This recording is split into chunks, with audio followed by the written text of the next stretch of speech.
Hello les amis, j'espère que vous allez bien. Est-ce que vous vous souvenez, il y a quelques mois, on avait parlé des fractions équivalentes. Ce mot te dit encore quelque chose? Regarde, c'est quand deux fractions sont différentes, donc elles ont des chiffres différents, mais si je les dessine, elles représentent exactement la même chose. Ok? Un demi, deux quarts, c'est pareil. Sans les dessins, si je regarde uniquement les chiffres, comment peut-on voir si des fractions sont équivalentes? Pense aux petites flèches. En haut, si je regarde le numérateur, pour passer de 1 à 2, je dois faire 2 fois. En bas, pour passer de 2 à 4, je fais aussi 2 fois. Donc je dois multiplier ou diviser par un même nombre. Tu te souviens? Fois 2 fois 2 ou fois 3 fois 3, fois 4 fois 4, mais toujours la même chose. Ok? Alors, aujourd'hui, on va parler des pourcents. Ceci, est-ce que tu as déjà vu ce petit dessin? Sûrement. Dans la vie de tous les jours, on rencontre souvent des pourcents. Sur l'alimentation, sur les petits pots, etc., on te met combien il y a de pourcents de sucre, de matière grasse, etc., etc. Sur les étiquettes des vêtements, les petites étiquettes là, on met 100% coton par exemple, 50% synthétique, etc., etc. On rencontre ça sur tous les vêtements. Dans certaines écoles, les points dans les bulletins sont notés en pourcents. Et dans les magasins, quand c'est les soldes et qu'on voit moins 20%, moins 30%, bref, on utilise ça très souvent. Alors, qu'est-ce que ça veut dire en fait? Pourcent. La barre du milieu, elle représente le 1 de 100. Les deux petits zéros là, c'est les deux zéros de 100.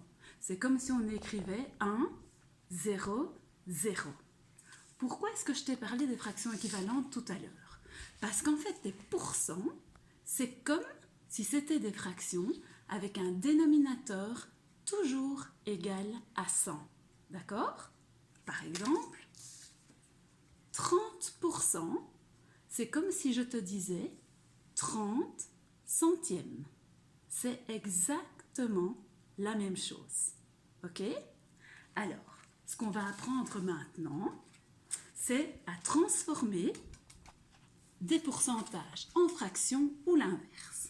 Si on part par exemple de 40%, tu recopies simplement 40 centièmes, c'est la même chose, il n'y a même pas besoin de réfléchir, et après tu simplifies la fraction.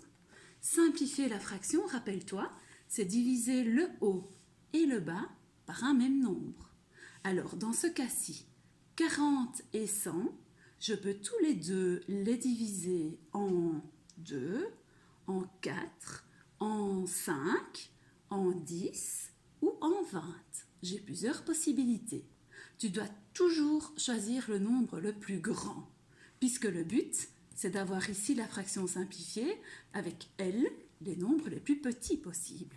Donc, si je peux diviser en 2, en 4, en 5, en 10 ou en 20, je choisis de diviser en 20. Alors, 40 divisé en 20, ça nous fait 2.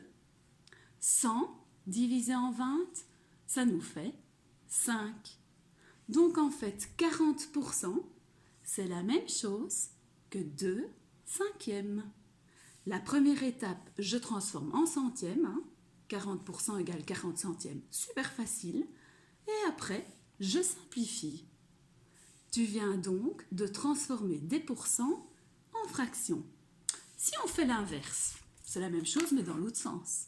Je te donne la fraction simplifiée, tu dois me la transformer en centièmes.